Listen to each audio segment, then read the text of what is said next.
It's my pleasure today to welcome you to the first of the breakout sessions at the World Green Economy Summit on the topic of greening cities.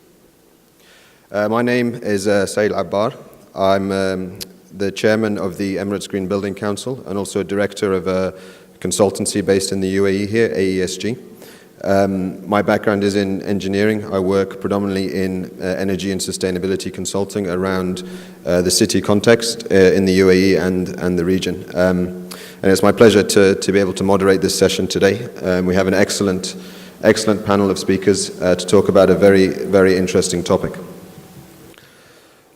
Here with me today, I have an esteemed panel both from the public and the private sector, which provides great depth to the discussions that we're going to have today. Alongside me is Pierre Langlois, who's the president of Econola. Alongside him is, sorry, going through my notes, Bruno Gardner, who's the managing director of the Low Carbon Workplace from the Carbon Trust, joining us from the UK.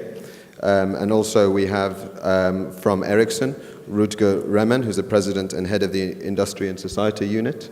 Also pleased to have with us today Harry Verhaar, who's the global head of public and government affairs at Philips Lighting.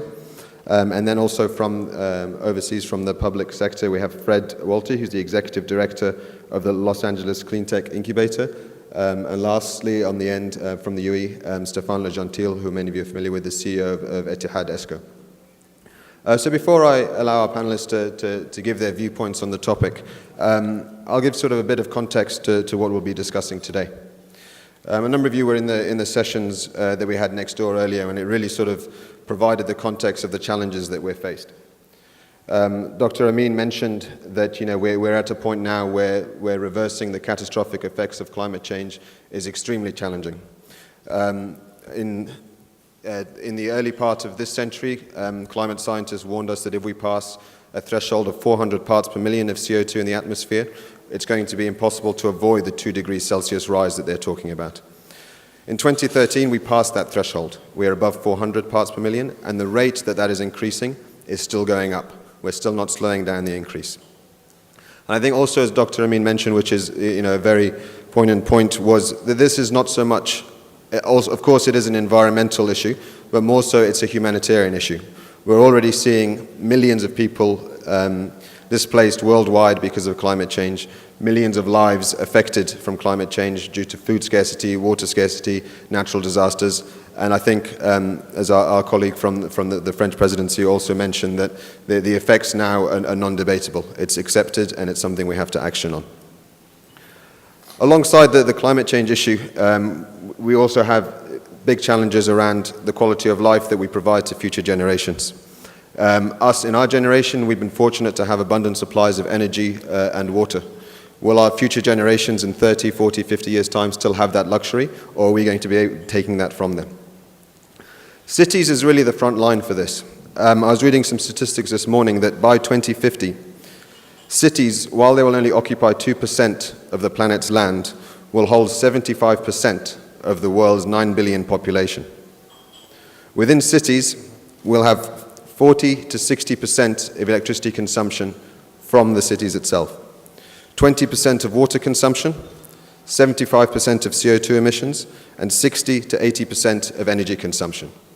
So really, green cities is the front line for this, and the green cities is really the opportunity. Cities do have features which lend themselves to being able to address these challenges. Their compact form and economies of scale within cities really lends itself to the widespread adoption of technology and the diversification of energy supplies and demand-side management.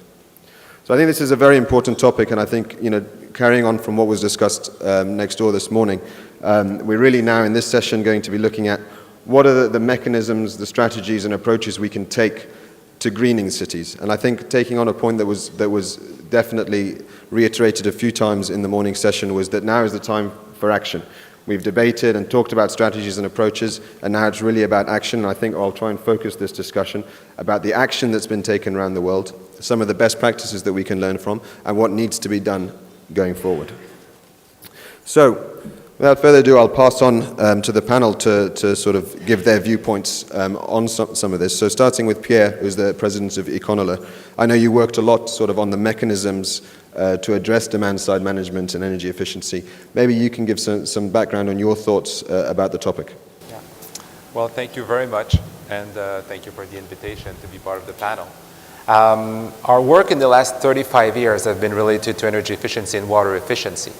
And at the time, 35 years ago, you can guess that it was not related to environmental issues. It was related to practically financial issues. Efficiency is financially viable in whatever it is.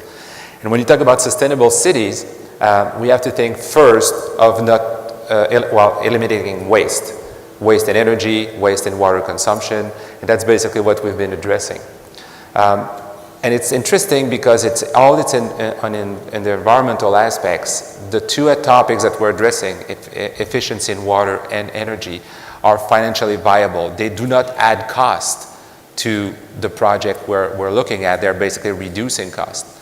And even though technology-wise we have the capacity to develop sustainable city, there are still a lot of barriers in the market. And barriers are related to regulatory issues. They're still related to incentives that are in the market, and basically human resources. Naturally, people will buy energy, they will consume water with the use of the utilities. Energy efficiency, water efficiency is not as simple, and it's still not a commodity. And it will have to become a commodity at some point. It will have to be as easy to work on the energy efficiency side as it will be to consume energy from a traditional or renewable source. So at the end of the day, we will have to change our mentality and change the way we work. As an example, in a lot of society, working through the least cost approach, meaning that you work with the lowest bidder, is probably not sustainable. So the way we developed our economies has been based on a type of efficiency which was related to the first cost issue. On the future, if you want sustainable cities, both in the energy and water sector, we will have to think differently and develop mechanisms that will enable us to take the best solution, which is the most financially interesting, but not only on the first cost issue, but essentially on a global issue, on the sustainable issue. And water and energy are probably the two easiest way to address it because they do not add initial costs, basically. Yeah, and I think that is a challenge that the industry and globally we've been grappling with, is in the sense that these things do make sense in the long term and on a macroeconomic level, and it's putting the mechanisms in place to make sure that then those decisions get taken in the most effective, sustainable manner. So I think that's a good starting point. I think moving on to you, Bruno, I know you've done a lot of work in sort of the commercial space about making commercial spaces more energy efficient, lower carbon. Could you maybe talk around that and the role that plays in green cities? Yeah, absolutely. So my role at the Carbon Trust is to head up our involvement in the Low Carbon Workplace Partnership. It's a commercial property development partnership between the Carbon Trust, Threadneedle, who are large asset managers in the UK, and Stanhope, who are large property developers in the UK. Low Carbon Workplace is very different from what the Carbon Trust does. For the most part, we're an advisory firm with a mission to accelerate the move to a low carbon economy. About 5 years ago, though, we got very, very frustrated with the slow pace of change in the commercial property sector towards an energy efficient model. And in the UK and in many other countries around the world, greening the property sector, and in particular retrofitting existing property, is a really important part of the overall solution. In the UK, about 70% of the commercial property that will be around in 2050 has already been built. And so if we're looking to have energy efficient, sustainable buildings in 2050, you have to address that large part of the base set of buildings today. Low Carbon Workplace works on a completely commercial basis. So we raise money from institutional investors. We use that money to buy office buildings that are in need of deep refurbishment. We refurbish them, and we refurbish them to energy efficient, sustainable standards, but we do that in an economic way. So every decision we make works commercially, and by taking those decisions at the right time in the process, we're able to make very energy efficient buildings at no additional cost. The other thing we do is retain ownership of our buildings and then work with the occupiers, the tenants who move into our buildings, because what we frequently see in the UK and elsewhere is that you can build or refurbish a building to very energy efficient standards, But if the occupiers then don't use that building as intended, then a lot of those energy efficiency benefits don't actually flow through. And so we provide ongoing support to our occupiers, helping them to identify issues and opportunities to optimize their building control settings and therefore maximize their energy efficiency. What we've been able to prove over the last 5 years that Low Carbon Workplace has been active is that not only can you do energy efficient property development on a commercial basis, if you do it right, it can actually be more commercially attractive than doing commercial property development in the traditional non-energy efficient way. And so what we're hoping is that our experience becomes a catalyst for the market more broadly, and we're starting to see some very encouraging signs on that basis. Okay, excellent. I think that's very good to see, and I think we need to see those types of case studies in terms of, we can always wait for government to lead, but really from the private sector to go ahead and take those strides is commendable, and to be able to demonstrate to others that this is achievable. I think we all need those sort of pioneering steps to be taken, so that's excellent. Moving to Ružka, coming from sort of more the technology ICT side, we heard a lot about smart cities this morning as well, and their role in green cities.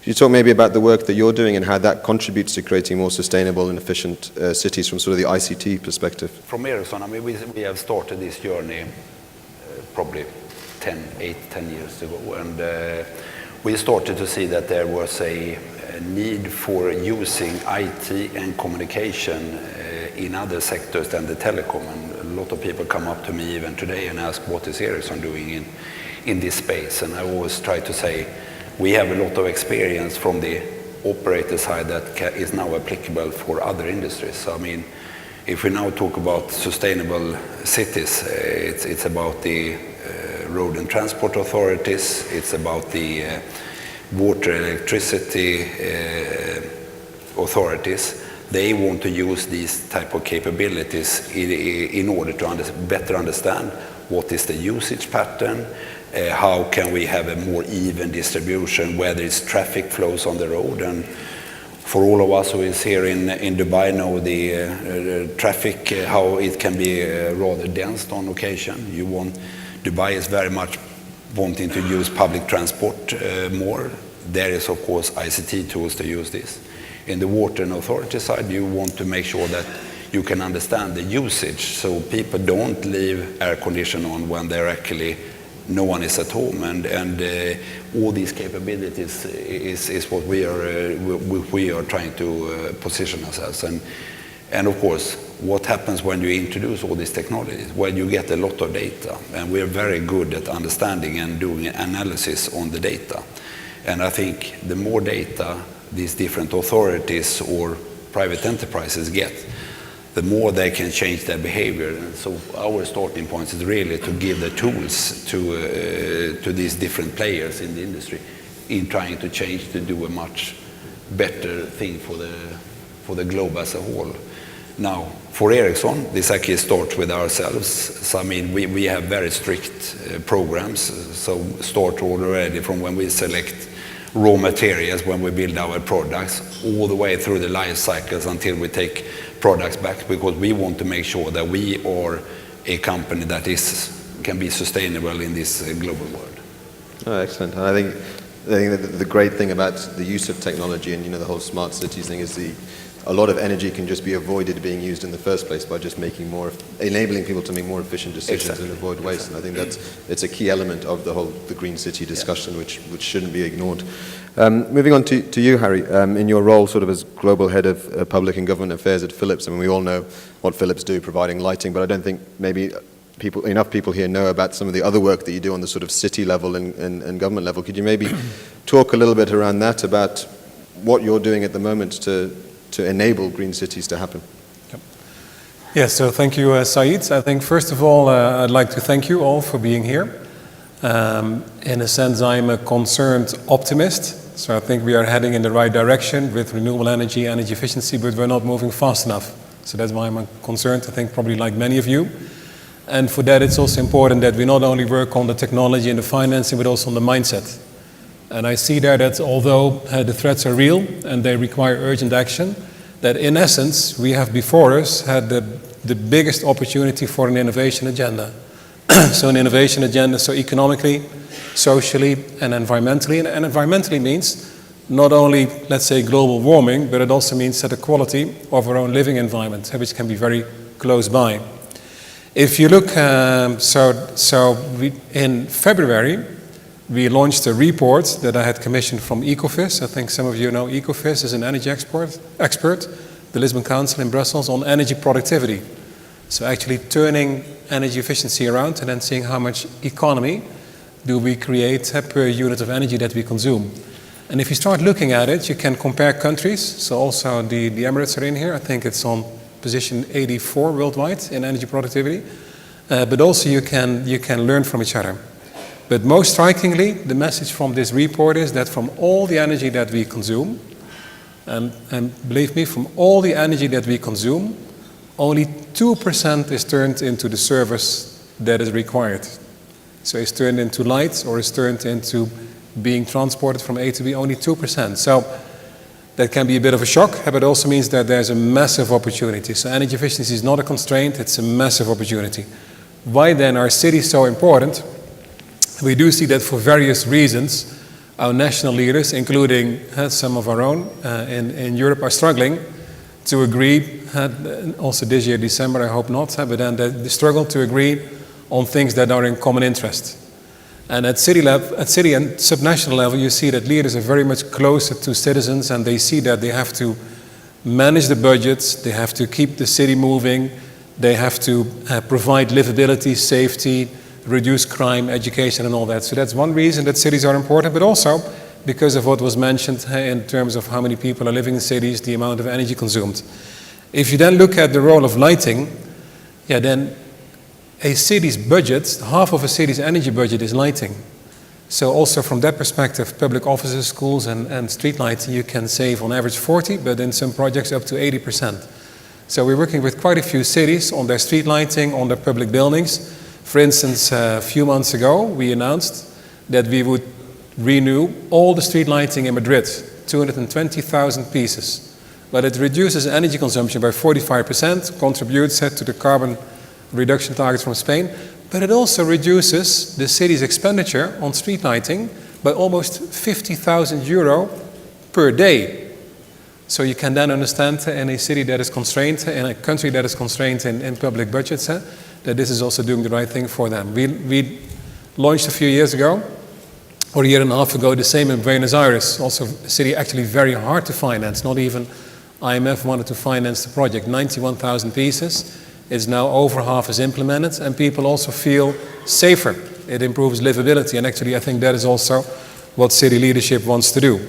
So, and the good news, maybe then to end on that, so the good news is that also the whole transition in the lighting markets, and I think this is also a transition that is happening in other places, it's moving from being a box-moving business, where you look at replacing bulbs or light points that no longer work, to one that is project-based.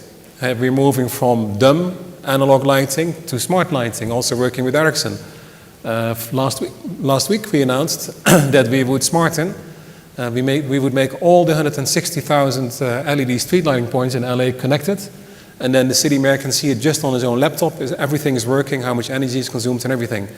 And it means that in the past, where this was very much in the hands of installers and doing street by street or light point by light point, now also a city mayor or a regional leader can sit at the table and say, okay, this is what I want for my city, this is my vision for the future. You can pull in banks, transaction costs will become lower because actually you're doing bigger things, and those are the things that we need to create the scale and the speed that is currently missing, what I mentioned in the beginning. So in that sense, I'm a concerned optimist, but I think also with many of you, we can move ahead creating those economic, environmental, but most of all, the social benefits in terms of livability, productivity in the workplace, and so forth. No, I think that's excellent. I think there is a lot of technology out there which makes sense on all those levels, and I think I'll talk a bit more later with all the panelists about why it's not being adopted more widespread. If it makes such sense. I think which leads on nicely to yourself, Fred. From obviously a lot of technology and innovation happens in California. We had the tech boom, etc. And I think you're on the sort of the innovation that's happening around sustainability and clean tech. You maybe talk about the role of innovation and how you see that happening. Are we actually moving forward with new products, technologies, or are we sort of stagnated a little bit? Because a lot of the technologies we're talking about, you know, the PV, the LEDs and things, you know, they've been around for a long time, and people do question, are we actually making progress as fast as we need to, bearing in mind the challenges? Amy, welcome everyone. The answer, of course, is we're never making enough progress quick enough. By the way, I run a incubator in the city of Los Angeles called the Los Angeles Clean Tech Incubator, and we focus every day in trying to take the inventions and the science that come out of our universities and try to get them into the marketplace. That's really our role in life. And we work on a wide range of technologies in energy storage, energy efficiency, using advanced materials for recycling, the demand response, the smart grid transportation. We work on a range of technologies. And I think it's really important that we succeed, but it's a very long road. You know, I'm a believer that we're never going to get to be green cities or a green country or green globe without technology and innovation. We need to invent the future. And that's kind of what we're working on. We have a lot of progress to make, but it's a lot of fun. Okay. And is there any specific things that you've seen come through this sort of innovation hub that you've worked on? I mean, is it optimization of existing technologies or more new technologies? The thing that I'm most excited about, the thing that many of our companies are working on, is energy storage, right? And that is the really the holy grail of sustainable energy. If we can get energy storage on a utility scale to work, then we can bring in sustainable energy in a much more consistent basis. And so we're working on a range of batteries and energy storage that are pretty exciting. And, okay. And I think they're probably maybe 2 or 3 years from being into the marketplace, which in the battery business is like tomorrow. Okay, excellent. And last, moving to yourself, Stefan, obviously you're working sort of at that bridge between the public and private sector to enable sort of green city movements to come through. Could you maybe talk a little bit around that and, you know, your experiences of the implementation of some of the initiatives that you're involved in? Sure. Thank you. So I work for a company called Etihad Energy Services here in Dubai. So we are refocused on Dubai. So I'll bring a local perspective on what we're doing here. Our company was created by DEWA and also by the Dubai Supreme Council of Energy with an idea that we need to improve the existing buildings in Dubai. We need to make them more sustainable. We need to make them more energy efficient, more water efficient. And the reason why we've been created is that there was no real market in Dubai for these kind of things. There were companies trying to improve the buildings, but it was very difficult for them to convince the owners that it works and that they can save energy. So that's, I think, what we're doing is really creating projects, convincing owners that yes, they can save a lot, they can improve a lot their buildings. The first projects we've done are showing that very easily we can get at least 30, 35, 40% saving in Dubai in the existing buildings. And I think we're there to really create a market for the private sector to be able to really work here and improve all the buildings. We have a plan until 2030 to improve 30,000 buildings, so that's quite a lot. But the most difficult part, I would say, is really convincing the owners. I think we have all the technology available, we have all the capabilities. More and more companies here are coming to Dubai to work on this business. But what I see and what I face, what my team is facing every day, is convincing the owners of the buildings that yes, this is feasible, this is possible, that they'll get the savings. So we are more and more pushing these ideas and publicizing all the projects we'll be doing. Today we've just signed with Dubai World Trade Center. We're going to improve all the facilities here. So that's one more client that is going to benefit from energy efficiency. And we're doing that in a very, very proactive way and systematic way in Dubai. Yeah, no, and I think, seeing the work they're doing, it's really is commendable to break down the barriers that there has been for retrofits, which was, the financing and the confidence in the market. That's really sort of accelerated it a lot. And I think, emphasize with you say that the owners sometimes convincing them is a difficult part. And I think that's going to come to my next question that I'm going to have for everybody here is that, we've seen technologies available, the ICT, the lighting. You heard next door that the PV is now comparable with, conventional fossil fuels for energy generation. We've heard that the retrofits of buildings, that makes economic sense. It's not an economic argument anymore. It's not an environmental argument. But why aren't these things happening on a more accelerated path? We heard from Irina of the challenges that we face and the urgency of the situation. So how can cities now start to move faster with a lot of these technologies to move them forward? So I guess I'll start this time with yourself, Bruno. You've taken the lead in this. You've started retrofitting buildings. You've made it economical. It makes sense. Why is everybody not doing it? So I've got two parts to my answer. In terms of why everybody isn't doing commercial retrofit on an energy efficient basis, our experience in the UK at least is that the commercial property sector is a very risk averse sector. And so people tend to stick to what they know. And even what we're talking about isn't filling the buildings that we retrofit with cutting edge technologies that aren't yet tried and tested.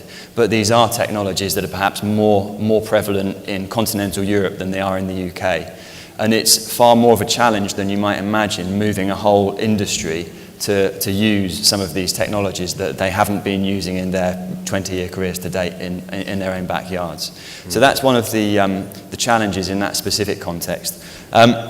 More broadly, one of the other things that the Carbon Trust does a lot of is working with cities, working with city governments to help them develop sustainability strategies. So that process starts with baselining their current carbon and resource footprint, and that allows them to set meaningful targets, develop a strategy, and then identify specific implementation opportunities, the sorts of projects that everybody on the panel has been involved with in many different ways. It's not rocket science at all to go through that process, to develop a strategy and identify what you need to do in order to become a much more sustainable city. But many city governments don't have the specific expertise that's required or sufficient bandwidth in terms of resources to focus on these issues because they have so much else to focus on in terms of just keeping a city running. So one of the things that we focus quite a lot on is developing programmatic, replicable approaches that we can take cities through in as painless a way as possible and as efficient a way as possible so that they get to this point where they have a carbon reduction and sustainability strategy, which then means they've got the confidence, because they've gone through this process, that they know which opportunities they should be taking forward, and then they can engage with the private sector in a much more confident and meaningful way. Lots of cities in the world have gone through that kind of process, but many, many cities haven't, and I think that's a starting point, the first barrier that they need to get over. So it's having that higher level sort of framework for everyone to fit under and align. Okay. And I think sticking with buildings, I'll come back to you, Stefan. Obviously, you've had experience in this ESCO market in Europe and the UAE, so I guess two perspectives, but I'm sure you've faced the similar challenges. You're going to building owners and saying you don't have to pay anything. We'll put the money up, we'll give you brand new technology, and then you're going to save money. How is that not a no-brainer for most people? So I guess, with your experiences in Europe and the UAE, why is it a challenge for this not to be implemented on a bigger scale? I think it's also the fact that it's not the people that you're meeting, they're not used to what we're talking about, so it's new for them. They always think also sometimes that they do the best, that their buildings are the best, and that they are doing a very good job at improving them. So when you start telling them that we can do a lot more, then they also have some kind of, they are a little bit worried. And then, but I think it's a matter of a trust also a lot. And I think for some of the entities, especially government sector, when they see companies from the private sector coming, they say, well, they're going to try to sell us something. They will. So that's also what we're trying to work on a lot, establishing a trust and showing them that no, we're not trying to sell specific products, but we're selling a solution to solve their issue. And I think by going that way, things are going better, easier. It's easier, but still, I think there is this big question mark. Yeah. When you tell them, yeah, you can save energy, say, oh, I'm doing the best. As it is. Yeah, it's not easy to tell someone that they're not performing as well as they thought. I guess it is an exciting time in the sense that, these technologies, approaches and things, it's now proven, it's tested, it works. And I guess we're now maybe at a different phase in the sort of the journey of getting the awareness and the confidence for people to adopt that. So coming back to yourself, Pierre, I know you're involved in sort of putting mechanisms in place to break down these barriers, and I know you're involved in some sense with the Etihad, the ESCO's market as well. In the place we're in now in the market, where we have technology available, we have makes economic sense. What's the sort of next stage of mechanisms that we need to accelerate the greening of existing buildings and cities? I think that's a very good question, because every panelist basically mentioned that it's not a technological problem. We have the technology. It's not the implementation problem, because we have the capacity and it's been demonstrated and over. We have case studies and all that. It's not a matter of money either, because there's so many funds around right now that are willing to invest in the green economy. Money is there. So there's definitely a disconnect between the offer and the demand. And at some point we will have to make a shift, I think, between trying to incentivize people, give them grants, give them support, offer them new approaches, and at some point to come to a coercive approach, where you basically say, whether you like it or not, this is the way it's going to be. As a very simple example, incandescent lamps. So many economies over the last 10, 15 years have been trying to invite people to change their habits of buying lamps and not buying incandescent lamps. Well, we reached the point where we're basically banning those technologies. So we're not just inviting people to do it, and it's financially viable to do it, and everybody should do it, and the technology is there and it's demonstrated. We just said at some point as a global community, that's it.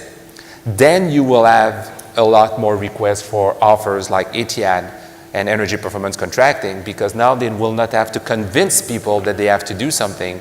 People will have to come to them to say, we have to do something, and please provide us the solutions, which are all, we're all trying to provide here, would it be services, technology, financing, performance contracting, and whatsoever.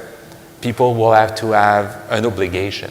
And that works through regulations, that work through the incentives of government to basically go to their parliament and say, we're going to change the way it's done. And it has to come as simple as when you provide energy. And just to finish on that thought, every country in the world is basically investing in their energy supply. And there's no real question about it. You have to do it because there's a demand. I think the same shift will have to be done to say, we're going to meet our energy needs, not by energy supply anymore, by energy efficiency, by the reduction of all the losses that we have created within our built environment. Okay. No, I think that's definitely an interesting point. So it's sort of the government to give it that initial push to get things rolling almost. Coming back to yourself, Harry, you brought up an interesting point that cities is a good place for this because there's a common interest. I think we've seen throughout the years, and it was reiterated next door as well this morning, that climate change talks breaking down because people can't find that common interest at the sort of global level, even at region level. If you took at the EU or other sort of unions, and even at the country level, it breaks down. But you said that cities, there is a common interest which you can use that thread to implement things quicker. Can you maybe talk a little bit around that, and I think the experiences that Philips have had in leveraging that sort of city common interest to accelerate some of these technology advancements? What may sound a little philosophical, but I do believe that the best way to serve one's self-interest is to invest in the common interest. So in that sense, if you look through that, there's a lot of truth in it. But then, how do we make it happen? How do we create momentum based on common interest, or self-interest inspired common interest? I think we see also from work that we do with the climate group, there are 3 areas of barriers. One is indeed political. Quite often there's a lack of political backing. And I believe that is why we really applaud what DEWA is doing, and also what the Dubai Municipal Board is doing, because they're showing leadership, political leadership, and thereby then also igniting the process to move ahead. The second barrier has to do with awareness and perception, lack of, let's say, a lack of awareness. Initially, maybe some years ago, the lack of awareness was, yeah, do we have a problem, or what is climate change? But I think now the lack of awareness is much more, where do we go for the solutions? How do we develop the capabilities? How do we design a project? And that is also one of the reasons why also with seeing that lighting for cities is moving towards a project-based business, that in various places in the world we've created, we are establishing lighting system and solution centers. And actually one of the most important ones is here in Dubai for the Middle East and for Africa. And I've got two colleagues here, Olaf and Asli, in the room, who work here in the Middle East. And that is also then where we are bringing together capabilities, knowledge to help you design your projects. The third barrier is financing. Also there maybe initially understanding it's not just about lowest initial cost, but you should look at the life cycle performance over lifetime. And there we are working with public banks like World Bank, African Development Bank and so forth, but also more and more with commercial banks in financing projects, because they are discovering that financing these projects is actually less risky than let's say buying options and sometimes even some stock on the stock market. It's a very steady return, it's a very interesting return. So also in that sense, those are ways to tackle the three barriers, and this is what we're doing with the cities. So in Madrid, it's a fully financed project. Even Buenos Aires, fully financed. Madrid, by the way, with a commercial bank from France. Same way, we're working on projects in Africa where banks are coming in.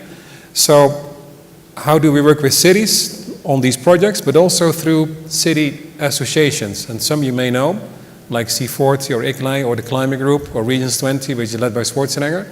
And I think there it also makes sense for if Dubai within the Middle East could also team up with other cities, with other parts of the region, and thereby work together, because we are spreading ourselves a little thin, and there's so much good, let's say, good news and good insights to share, that I think if we team up more also on city level, not only individual cities, but then working on this together, sharing best practices, that it will also help, then showing to people that, hey, political backing makes a lot of sense because it's good for your citizens. Hey, awareness, there's a lot of capability and capacity available here and there and there. And hey, financing, it's not an issue because I often hear that financiers and banks saying we've got money but we've got no projects. And cities are saying we have projects but we have no money. So I think also in that sense we can bring those together. I want to jump in here. Yeah, go ahead. One of the speakers this morning said that we were undergoing a peaceful revolution. And that may be true, but there are going to be a lot of casualties in this peaceful revolution. I mean, we're disrupting existing institutions. That's why it's called disruptive technology. For countries like the US, we have built grids that are used to operating, utilities are used to operating in a very similar way. You get energy from a source or two sources, you pipe it to a place and you distribute it. Well, that's changing totally, and that's not their business model. So it's natural that they would be more slower to change and resistant to change.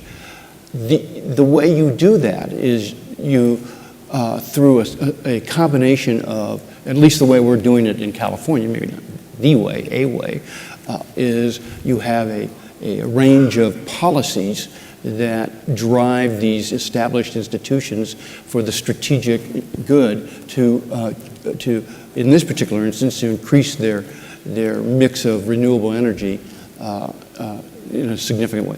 You also have market incentives, and you have a hub or an ecosystem that spawns new technology and new opportunities, so that the commercialization, the chance to make money in these new areas is ripe. But it's not easy. I mean, these folks they're established, they're big, they don't like changing. So I think that's one of the reasons. Yeah.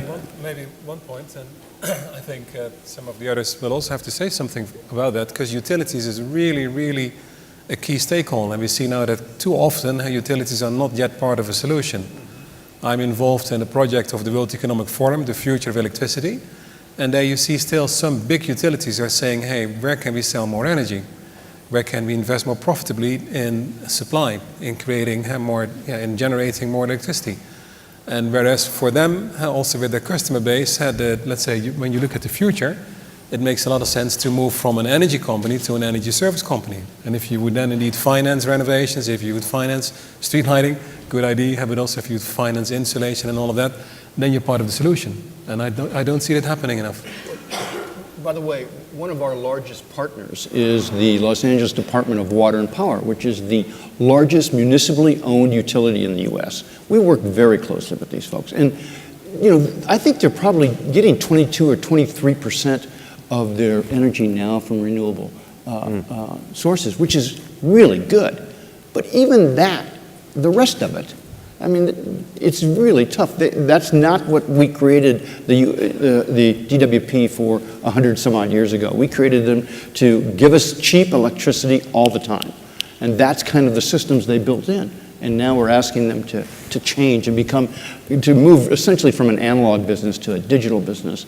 Really significantly challenged, I think. Yeah, no, and I think what I'm hearing from all the panelists here and also from the sessions this morning is that it's no longer a technology challenge, economic challenge. It's all there, but there is, for some very good reasons, some resistance to change. There's established institutions, established infrastructure, established, even financial markets and established ways of doing things, which this new sort of green economy movement completely disrupts and reshakes. And there is a very big challenge around that. And I think this brings on nicely to yourself, Rutger, because I think the work you do is probably the most disruptive in the sense that it's big data, it's changing the way people meet each other, it's changing the way people transport or minimizing the amount of time people transport. This is a big change, not just at institutional level, but at people's personal levels. I mean, how do you see that in terms of we're all talking about creating smart cities and things like that? How is that sort of adaptation to change? Well, I mean, good that we bring in also the single individual, because it actually starts with the individuals. And I think today, in this day and age, people are much more, I would say, enlightened about what the challenges are in this. And of course, people want to make sure that they can contribute in one way or another. And of course, how do you do that? Well, you actually give them capabilities to understand their usage behavior. We have a utility company which we are together with some partners working with, where they looked at this, where they've implemented the smart grid, so they have smart meters, and they start to read this every minute. And all of you in the audience might start thinking, every minute, why would you want to read every minute? Well, the old experience was that you would get the bill at the end of the month, and it would, and here in this region, it's very high during the summertime when everyone has air conditions on. Of course, you want to understand, why did I get this high bill? Of course, you then need to provide the end user with an understanding. Well, you've been actually running your air condition continuously for 4 days, and you might not even have been in the room. So you will give the end user the opportunity to decide, well, I'm going to be out, so now I can turn this off, and then of course I can contribute to the greater society. But I'm actually going to give another example, and I mean, this is a little bit one of the innovation projects that we work together with Philips, and it's also about how you finance lights. And as you heard, lighting costs a lot for the municipalities, and we have together with Philips actually developed what we call a zero site. So it's actually light that's built on LED, very low energy consuming. But what is the interest here? Well, the interest is that for the mobile operator, they can actually put their antenna systems and things inside this light pole. And of course, on one hand, you can actually have a better, lower energy consumption for the municipality. On the other hand, you can actually also clean up the sort of street environment, so you don't have all these antennas, etc., which today I think a lot of people that moves into the city gets very frustrated with. And actually the third thing is, this actually gives, from a financing perspective, this actually gives the municipality an incentive. They can go to the operator and say, I can provide you with better sites where you can put your radio network, and at the same time I will get my light posting up, like they talk about the example in Madrid. I mean, there is lots of things that has been done. So I think just getting the data, use the data, and I think we're just in the beginning. We all read about big data. we're just in the beginning of this, and we're going to see a massive use of this in order to change behavior of us as individuals, but also of public and private companies. No, okay. Yeah, if you want to jump in, Bruno. Just to build on that, to give another example of the power of data. In our low carbon workplace refurbishments, data is absolutely central to what we do. When we refurbish and we're putting in new heating and ventilation systems and so on, we're also installing energy submeters on all of the main energy subsystems within a building and occupancy sensors. We only gather half-hourly data, but we report that half-hourly data back to our occupiers. And when you overlay occupancy data with energy consumption, and what you'd expect to see is the two reasonably tracking throughout the day so that when the building's empty, it's not consuming much energy. What we see time and again, even in buildings that we've refurbished and we've commissioned correctly so that they should operate fantastically, they don't. You have to keep looking at these things. We always see opportunities to optimize, and if you don't keep looking at them, then those benefits will gradually eke away. And so you have to keep on. It's a relentless process of continually looking at that data, and the savings are really quite astonishing sometimes. Yeah. Okay, excellent. Pierre, did you want to jump in with something there? Just add something that has rarely been talked about at events like that is basically when we talk about changing the way we operate, we have to talk as well about the fiscal aspect and the accounting aspects of all that. And you will say, where am I going with that? We've been designing and operating energy efficiency and clean energy funds around the world for the last 30 years. The problem is not the money itself. We do have money to invest. The problem is basically how a decision maker will perceive that investment. If I have a hotel and I need more energy to operate it, I have basically two ways to address that. Either I go to the utility and say, can you provide me more? In which case it will cost me nothing upfront. I will have no debt on my balance sheet, and I will use the money the way I want to improve my hotel. The other way would be to go to the clean energy, in which case I will have to borrow money, which will probably be on my balance sheet, will limit my capacity to invest, and I will have a payback over time. So I think in the structural way that we're working, and I think it was talked about, with utilities, we have to change the way we work. We will basically have to come to a point where we will have a utility of energy efficiency and renewable energy, where they will have assets enough that will be able to take on those assets the capacity to finance these end users, to basically make energy efficiency and renewable energy as easy to access as current energy now. So the global aspects of this fiscal point of view, where you have the decision maker looking on a practical way of what is their best return in the short term, is currently not working to develop a sustainable energy practice. That's right. I think, Stefan, this would be a good point for you to jump in and, talking about, the challenges with traditional finance or traditional utilities. I think the work you've done has really sort of transformed that, To what Pierre said, I would add also one point is I agree that there is no lack of finance. I met a lot of banks here. They're all ready to work with us. But the challenge is for them to understand the model also that we're working with. For them, it's something new. And only a few banks are really eager to understand how it works, understand the benefits of the model we use, understand the returns that they can get on the long term. And if you overcome that, then there is no issue of financing. But it's more, no lack of finance, just lack of understanding of the model. And same banks, they've been operating years and years and years in certain ways. They know how to make loans, with guarantees.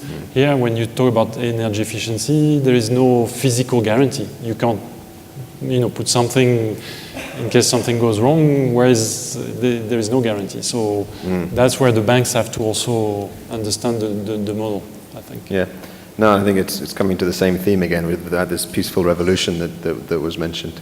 I'm going to open to the audience in a moment, but just before doing that, I would just like to ask our sort of panelists just to summarize. We've talked about where we are now, which is a very, very positive place, and it fills me with a lot of confidence of where we're heading.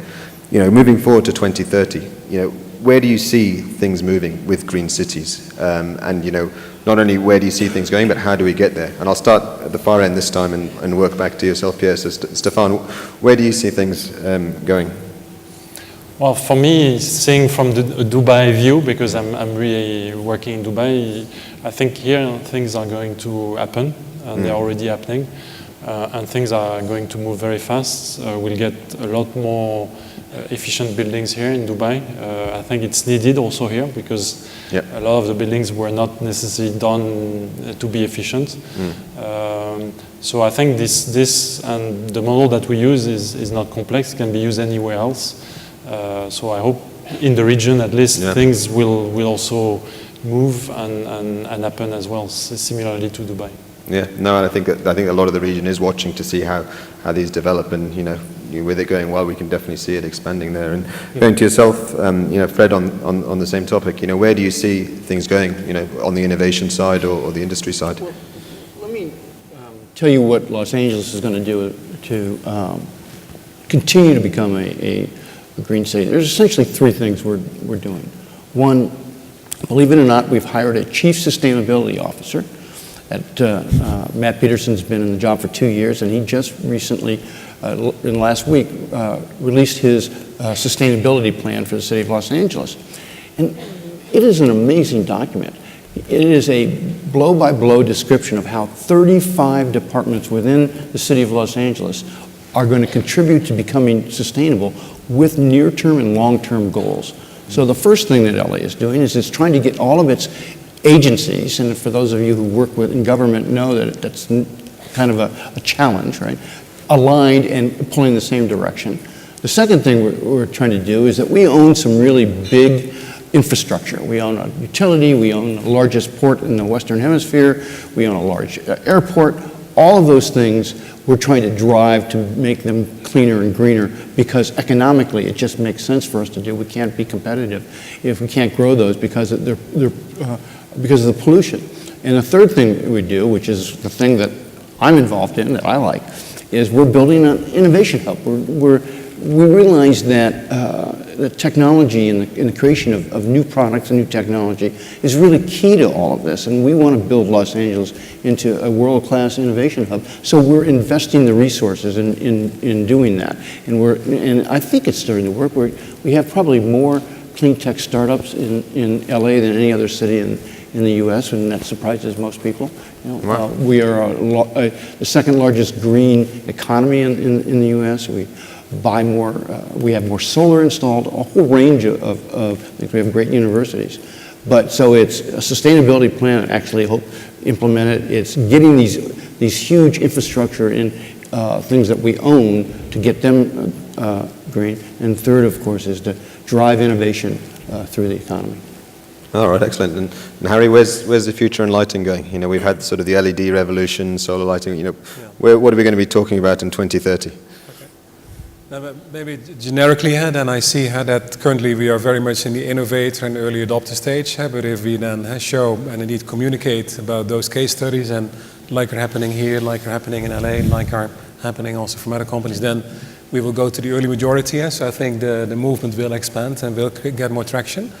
On lighting, we will see that indeed, so you will move towards a smarter city where lighting interacts with traffic flow, where indeed lighting that provides also the network to give more Wi-Fi broadband capacity, where lighting, certainly the street lighting, will have also air quality, sniffing potential and sensors. So I think in that sense, what you will see happening in cities is that where a lot of focus on cities now is on resources and on infrastructure, which is more the way to make it happen. I think that over time we will then more start looking from the angle of cities, the angle of people, and the quality of the services that they are provided, because that's in the end what counts. And certainly you see more and more city leadership then see, okay, it's about livability, it's about air quality, it's about how people feel safe. And I think, and the drivers for that are indeed smart infrastructure. And part of that is lighting, because we all know when it's dark, we don't feel safe, but we can also not move around that efficiently. But it's, I think, in any function, in any sector that is offered, when you smarten things up, the quality of the service will improve, and people will want to live there, and will want to work there, and will want to leisure there, will want to come there as a tourist. So I think then through all this smartness, which is more the feature, how to make things happen, we will see a growing focus and also on the quality of the service and what it means to livability and to people, and to the quality of their lives. Okay, excellent. And Ruka, where do you see sort of, a lot of talk around smart cities? Where's it heading? Well, I mean, I'm going to put it like this, and I think this event, VETEX, is a living example. I mean, we're here for the first time, but when I come around here and I see the ecosystem, and I see the ecosystem that needs to come together is really doing this now, and we see so many players in so many fields that can provide technology or services or, how should I put it, regulatory advice that really comes together. So for us, we see that the journey is now started, and I'm going to say, I mean, if we look and I look from a Middle East perspective, here in the Gulf states, I mean, there are lots of initiatives. DEVA, of course, is one of the forefront runners, but we see also all the other authorities in the Gulf states that is very, very driving. We have also in Turkey, where they have now gone through a deregulation of how the market, so it's that they've separated the distribution, power generation, and the retail. I think we will potentially eventually even see that here, and that is going to, in the end, push towards the end user. What is the end user experience? Because I think we don't talk enough about the end user experience, and that's the people that lives in the city. And I will just share a small anecdote. When I was young and started in this telecom industry, we all talked about using telecom, that people could live out on an island and you could work remotely.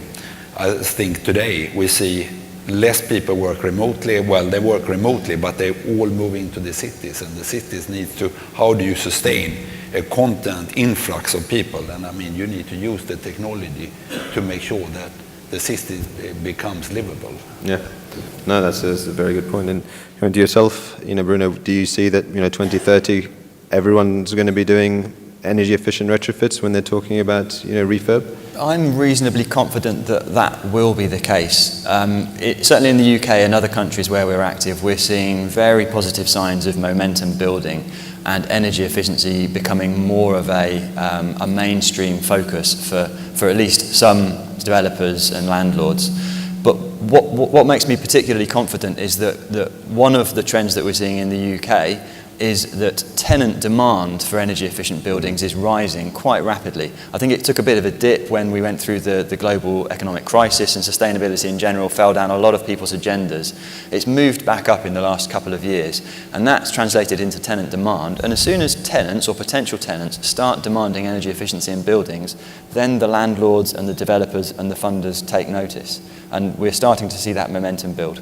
Yeah, that's very positive. I think it touches on what Rutger says. When it comes from the end user pushing it, then it adds another level to accelerate the growth. So, Pierre, you've had the fortune of listening to everyone else's view of what's happening in the future. What's your take? Yeah, I think on the very, very short term, I'm not as optimistic as my colleagues. I think a lot is being done, a lot more needs to be done, and the speakers this morning basically established the fact that we need a big revolution, even though it's a silent revolution and all that. But the task in front of us is a lot bigger than what we think. And I think that the environmental pressure will keep mounting quite a lot. And that will basically bring us to a point where there's going to be fundamental changes. You talk about cities, so the mayors, the local governments will have to act a lot more drastically than just putting up incentives and what we're doing right now. So the momentum is there. We're basically at the time where we're starting to get there, but we're far from being at the level where this sustainability is basically a commodity. And that will need basic changes in the way we operate. And that will happen probably within 10 years. Yeah. Because then the pressure that we're all putting on the environmental side will basically increase the need to do something, and we'll get the benefit of the financial aspects of these projects. Okay, excellent. No, I think that was a very useful discussion. We have just about 10 minutes or so to go, so what I want to do is just take some questions from the audience. I'm not sure if there's a microphone going around, but if anyone has any questions, just raise your hand. Go ahead and ask. If it's directed to a specific person in the panel or general, please feel free. So any questions from the audience side? Cost of converting an existing building into a green building in terms of, say it's a multi-storied building, 25 stories, what will be the cost per square feet or per square meter so that it can be converted into a green building? Very good question. Any volunteers? Yeah. I'll give an answer. I think it's, unfortunately, I think it's an impossible question to answer because it's so dependent on the starting point that you're developing a building from. But what I can say is that if you think about energy efficiency and sustainability in the right way and at the right time in that process of refurbishing a building, it shouldn't cost any more than it would have cost anyway to bring the building up to the same overall standard but on a more energy efficient basis. It can be done very straightforwardly as long as you think about it and integrate it into the end-to-end process intelligently. Yeah, we've got another. Yeah, actually, to add to that, so we've been part of an energy efficiency in buildings project a few years ago from the World Business Council for Sustainable Development. And they also did research in all regions, and the perception was indeed with many people that energy efficient buildings would be more expensive. Well, reality is that they cost about the same. But if you look beyond just the cost, then we see that when there's good lighting, and that will also count for air quality and other things, if there's a good working environment in an office, people are 15% more productive. Let's say a building has a higher asset value, so it's also more future-proof if a real estate agent wants to sell it. So I would say on a cost level comparable, even if you would renovate an existing building, there's a payback and energy efficiency because we waste so much, then paybacks are quite often quite interesting. But most of all, you make your buildings future-proof, you make them more valuable, you make your people more productive. So that's even, if you would monetize that, more important, I think, even than the energy saving. Thank you. Stefan, do you want to come in with any local viewpoint on this? The thing is, if you look on the short term, very short term, yes, I want to do work and improve the building. Yes, there is a cost, but that's not how you should look at it. You should look at it on the longer term, because the building is not something that is not a short term thing. It's something that will be there for many, many years. So when you look on the longer term, you'll save, in fact, because what you invest to improve your building, you will recover it from the saving on the electricity and water. So, yeah. That's good points. Any other questions from the audience? Yes, sir. Hi. I have a question directed at Stefan mostly. And so, yes, so it is a grand challenge ahead of us. There's a lot of work to be done. It's good there's a lot of momentum already, but more to go for sure. So, as we mentioned also, political will is a very important part of it. And I'd like to ask Stefan what he thought about current building regulations within Dubai, for example. So the regulations here, as in my own sort of view, tend to be a lot more lax, say, than in other countries, perhaps in Europe, where the requirements put on new buildings are a lot higher. So as a bare minimum, they are generally a lot more energy efficient. So my question would be to you, do you find that a problem here? Is that a potential issue that needs to be addressed here? Sort of, because if you are improving the performance of buildings by 35 to 40%, and I'm sure you could take it to levels much further than that, it obviously shows that there's a large capacity for the buildings to be improved. So how do you find the current building regulations here, and do they have much room for improvement, please? I'm coming from Europe, and I think seeing the difference on how things work between Europe and here, I think we have a big chance here in Dubai, is that things move very quickly in Dubai. And I think when a problem is identified, things are being discussed, and then the proper decisions are being made in a very fast way. I'll give you 2 examples. So there was this green building code that was established last year. So from 1st of January 2014, all new buildings, all new constructions in Dubai have to follow the Dubai Municipality Green Building Code. That's something that was established, and now they're looking at should we improve the building code? They're already looking at maybe making it a little bit more stringent. Another example is from our side on existing buildings. We've started to work, and one of the things is that it was seen that, to make it easy, we should start with government buildings, because government, they want to really improve, they want to show, they want to lead, and that's by having government leading, showing the example that the private sector is going to evolve. And Similarly, it was seen that it's not moving fast enough. So what has been done first, at the beginning of this year, there was a directive that was issued to all government entities of Dubai to audit their buildings and to make retrofit plans. And they have to do that, the big consumers, so the entities that consume the most energy in Dubai, they have to do this year. And then next year for the ones that are consuming a bit less, and for the small entities, it's in 3 years. You see, things are moving very fast.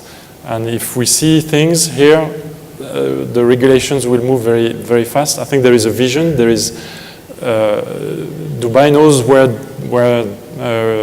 it wants to go, and everything is being done to, solve those issues.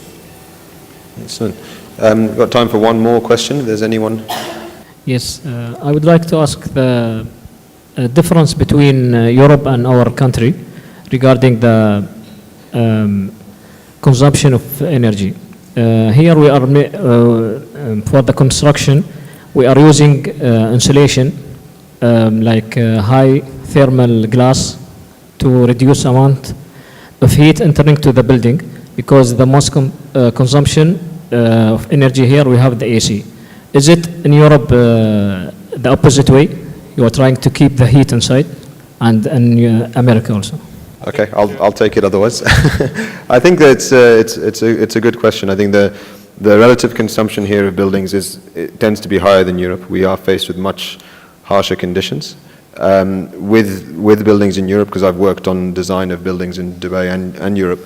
In fact, most office buildings in London, UK, are actually air conditioned, not heated, because the heat generated from the people inside means that they still need to be air conditioned. So they're faced with similar challenges to us of trying to keep the heat out, but definitely it's a lot less. But I think the consumption of buildings here is definitely higher, and that's why there is a big opportunity for large savings. I'm not sure if any of our panelists would like to add to that. Or my question is actually kind of a suggestion as well. You see, when we're talking about the apprehension that is there in the mind of the owners sometimes when they want to construct a new building, or even say developers which are there, they want to construct, why not have some kind of a center for innovation or green energy, where you make a comparison between, say, look, this is a traditional building, this is a new building, and if something can be demonstrated to the people, showing what kind of savings are actually being